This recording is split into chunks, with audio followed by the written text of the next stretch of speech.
All right, let's talk about an herb you've almost certainly heard of, Costus, or as it's known, Alkist al-Hindi.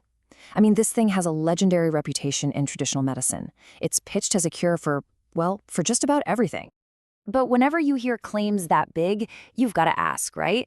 What's the real story here? Does this famous herb actually live up to the hype, or is there something else going on, a darker side that we're missing? Okay, first things first. Let's be fair. This herb is incredibly popular for a reason. We're talking centuries of use here. It's been a household name in traditional healing, something passed down from one generation to the next. So, what exactly are we dealing with? Well, Costus is actually related to ginger, and it grows way up high in the Himalayas. For literally thousands of years, people have used its roots and oils. It's a true cornerstone of traditional medicine. And just take a look at this list. The historical claims are absolutely staggering.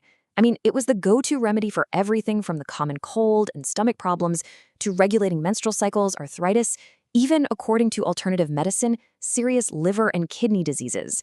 You can totally see why it got this reputation as a cure-all, right? But here's where things get interesting. Tradition is one thing, but modern science? That's a whole different ballgame. So, what happens when we take these amazing claims and actually put them under the scientific microscope? Let's find out. Okay, let's tackle a really big one first, weight loss. You'll find Costus in tons of slimming products. But what does the science say?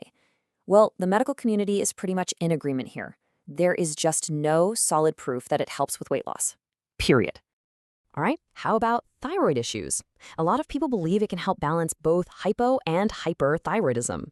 But, and this is a huge but, the only real studies we have were done on rats. That's right, rats.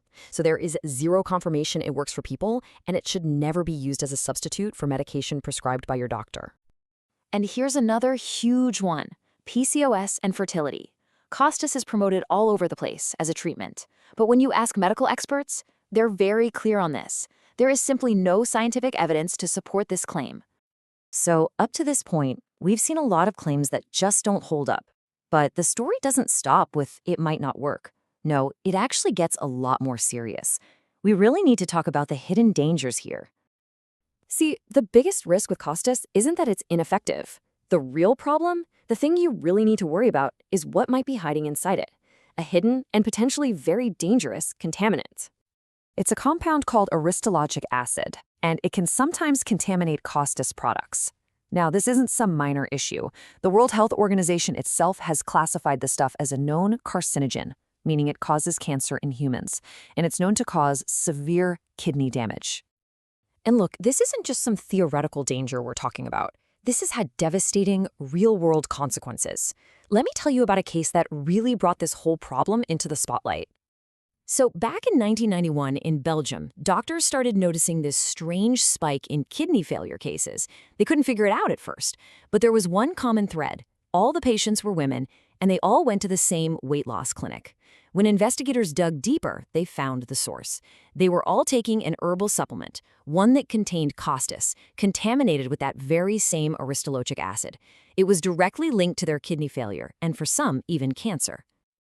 And don't think for a second this is just some old story from the 90s. This is still a concern today.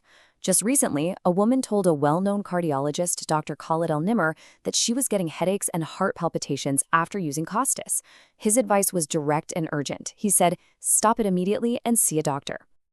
Okay, so we've looked at the unproven promises, and we've talked about some very real, very serious dangers. So where does that leave us? What's the bottom line?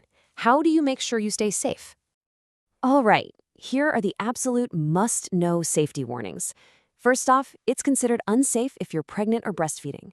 Also, if you're allergic to plants in the daisy family, like ragweed, you could have a bad reaction. And the big one, there is no way to know for sure if a product is free of that dangerous aristolochic acid without lab testing. And of course, if you feel any side effects like dizziness, nausea, or headaches, those are major red flags. And really, this all boils down to one golden rule, the most important takeaway here. Just because an herb is famous, just because it's traditional and has been used for centuries, that does not automatically mean it's safe. So the bottom line is incredibly simple, but it's something that could genuinely protect your health. Before you even think about taking Costus, or really any herbal supplement, you have to talk to your doctor first. Every single time. And that really leaves us with one last thing to think about. The story of Costus is such a powerful reminder that we need to be careful and critical when we look at traditional remedies. It really makes you wonder, doesn't it? How many other popular folk treatments out there might be hiding similar risks that we just don't know about yet?